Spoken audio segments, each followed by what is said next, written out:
Hey, we're making progress. What's going on, everyone? Welcome back to the Everyday Jeeper. My name's Justin. I'm here today with my 1980 Jeep CJ7. I've owned this Jeep for about 4 years now. I bought it as a flip, as a rolling chassis, with the intention of getting it together and selling it right after we bought this. My son CJ was born. Since then, our second son was born, and it's just been in the back burner. My normal JK that I could take wheeling is down for an extended period right now. We got a wheeling trip coming up in a couple weeks, and I figured what better time than to get this CJ out of the mothballs, out from under all the boxes, get it running. So I've already put an engine, transmission, transfer case in it, all factory driveline. It's a 4.2 carbureted engine that was built by my neighbor. 4-speed behind it with a Dana 300 transfer case. Besides that, it's factory frame rails, factory leaf springs, been sprung over, full cage front to rear, tying into the factory frame rails. So the goal today is going to be to get it running. Checklist left to get it running. We have to switch out the intake, rebuild the 2-barrel Weber, the ignition system on it, spark plug, distributor, wires, get accessories on it, and clean out the old fuel system. In no particular order, we're going to try to tackle those things one at a time today and get this thing running. And with any luck, we'll have it breathing fire tonight. So follow me along for the ride, and let's do this together. Okay, so the Jeep's actually up in the air. The front end's been sitting on jack stands for a while. What we're going to do, we're going to go ahead and pull the front tires off, lower the jack stands just so it's a little easier to work on the engine, a little easier to get in there. And then we're not fighting the tires. Shows you how long it's been since I've worked on it. I don't even know what size lug nuts are. 13/16. I was wrong.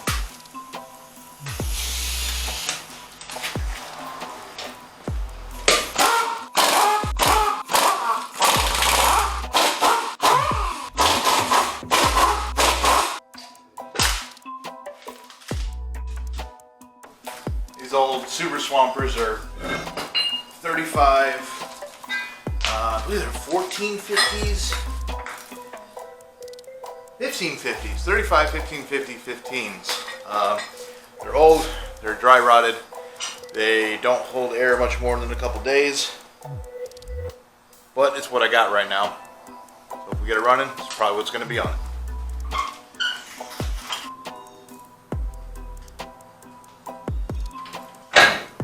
That should make this a whole lot easier.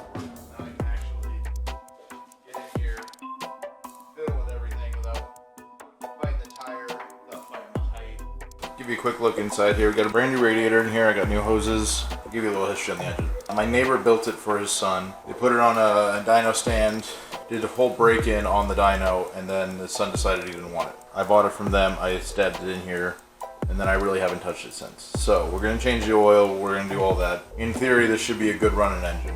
It is a full tube chassis on top, tied into factory frame rails on the bottom. Got some suspension seats in here. Most of the interior is changed. It's a factory tilt column, an aftermarket Grant steering wheel. Middle down there, obviously you see a no transmission tunnel. That's on the very end of the list. All of these body panels, these are aluminum. I have templates to make the missing pieces, but again, low on the priority list. Got a little fuel cell back here, and that's really it. So we're going to put you guys back on the tripod. Okay guys, so first thing on the list today is the intake manifold. This is one we're going to be putting on. The two reasons why we're changing it is one, this is going to take us to a 2-barrel versus a single barrel. 2, this has proper mounting provisions right there on the end for power steering pump. So get this cleaned up, masked off, and ready for some paint. Alright guys, we're going to take the general approach on this first, and if it doesn't cooperate, then we'll go more aggressive. This is just a medium bristle wire cup on a 3/8 drill.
Alright guys, so got this all cleaned up, got it taped off. We're going to throw some high temp enamel on here. It's not perfect, it's not super clean, it's not super pretty, but we're not here for aesthetics. We're here to really just to stop it from rusting. It's going to get covered in mud eventually, so why bother? Alright guys, so as you can see, while I was prepping the intake manifold, Nate went ahead and pulled the ugly chrome off. We're painting one of the factory ones right now along with the intake. You guys can see it's real clean in here, but that's to be expected due to the history we have on this engine. We are going to touch up mating surface here before we put it back together, get this intake off. We've already set TDC and changed all the spark plugs. So right now we got to make a quick parts run and a lunch run, and then we're going to get tearing into this engine. I got one more surprise for you. Yeah. Hey, look at that. Cleaned it out. Alright guys, so I got the intake and exhaust off of the Jeep. Took them off as one unit. They have 4 bolts here in the middle that hold the exhaust to the intake manifold. So we're going to split it here, and we're going to swap over to our new manifold.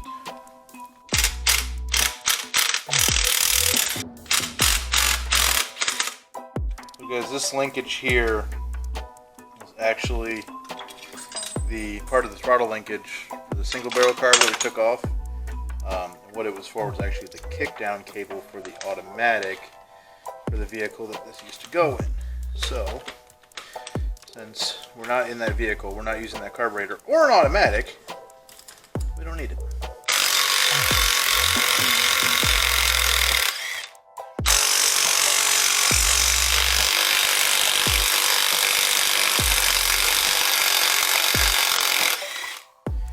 Alright, that should just lift right off like that.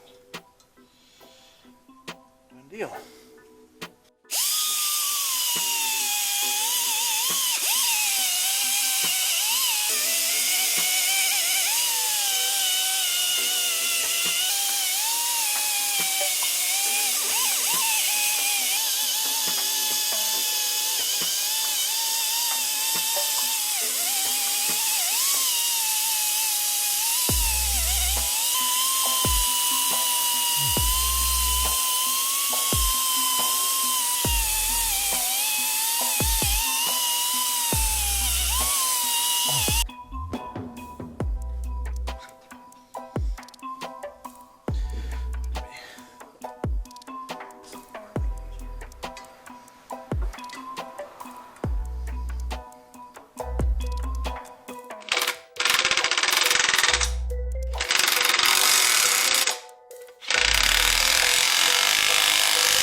Yeah, I'm on the pegs.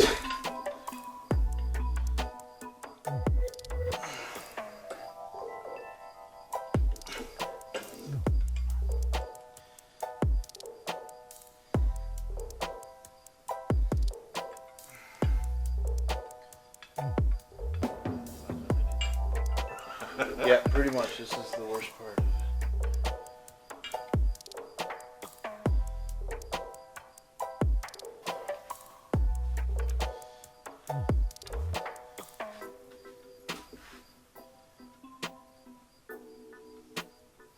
It's actually sitting like this right here. Actually, when we turned it down more, Yeah. this, it's sitting right here like this. You can actually see most of it.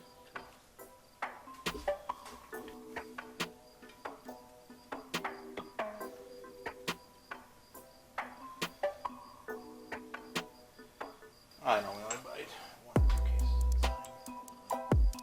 It's probably more than most people.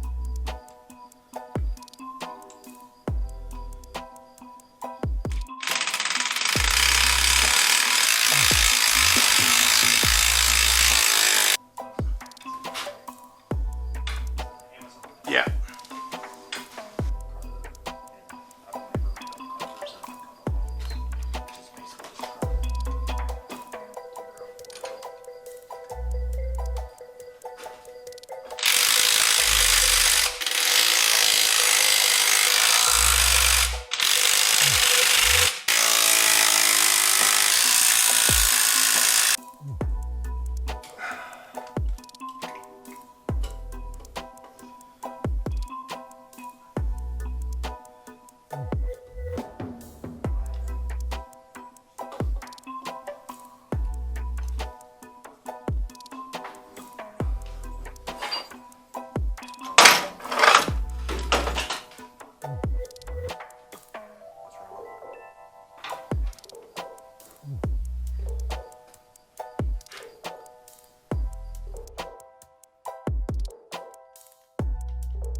And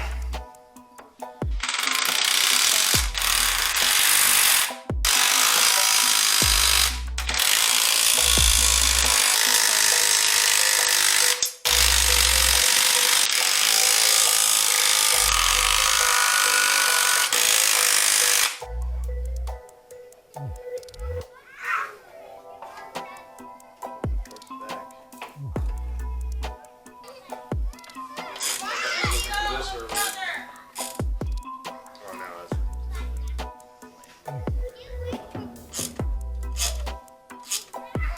is why I like straight sixes.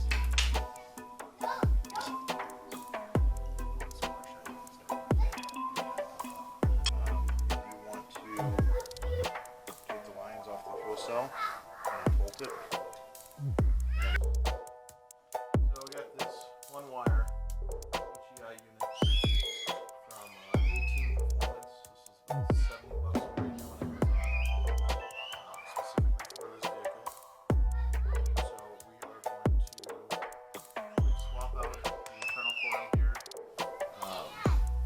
onto the blue cap that I have and get this installed. Are we gonna secure it?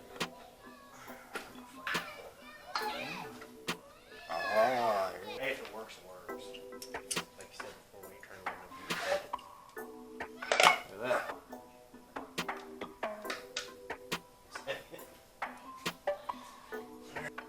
Do we even have one?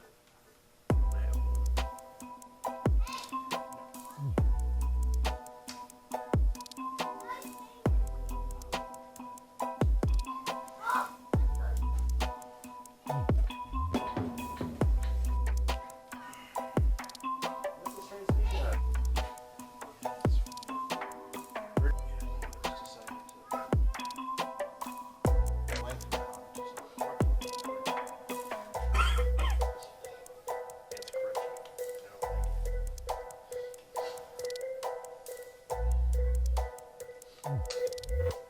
Alright guys, so one of the issues we just ran into there, couldn't find the hole down for the distributor. So we went ahead and makeshift one by cutting down a large washer and then stacking up some washers and coming across. So it works for now. Not gonna trust it forever, but should at least get us fired up tonight.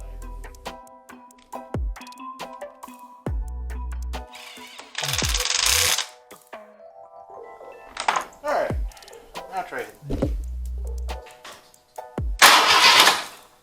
Hey! Alright, pump it a few times to get some oil flowing.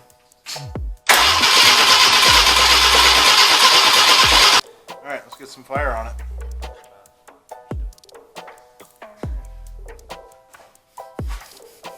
Go ahead.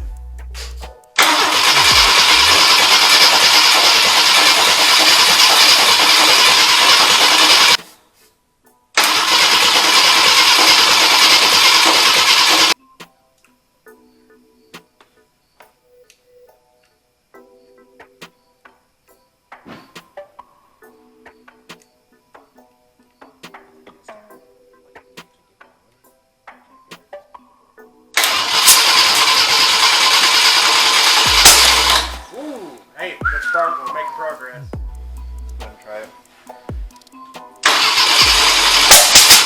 Ready? Yep.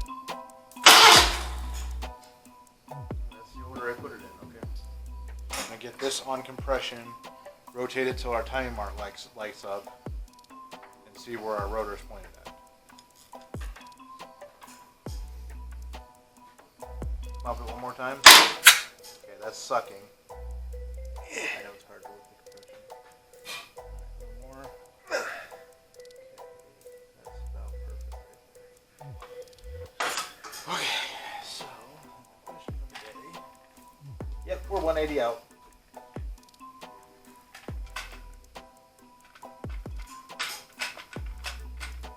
You know what? I want to switch it back over to that red cap. That thing fits so much better on this. It's the same brand. It came with it, but like, this is what I've been fighting. I don't care to change the rotor. I just want to change the cap. And we gotta take all these off anyway, so.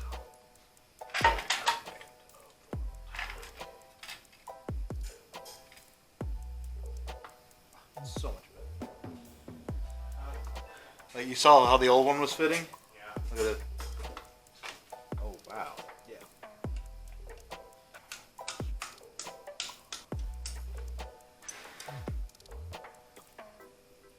What's up? Ready? Yep. That sounded a lot better. Yeah, and my bolt didn't shoot out. No, not yet.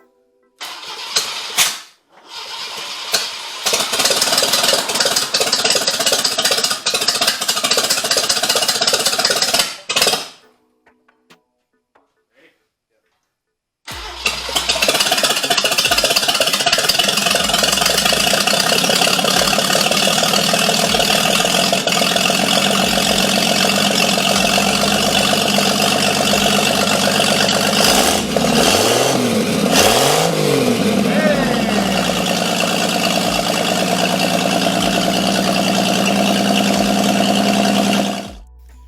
All right, Tobin, this one's for you.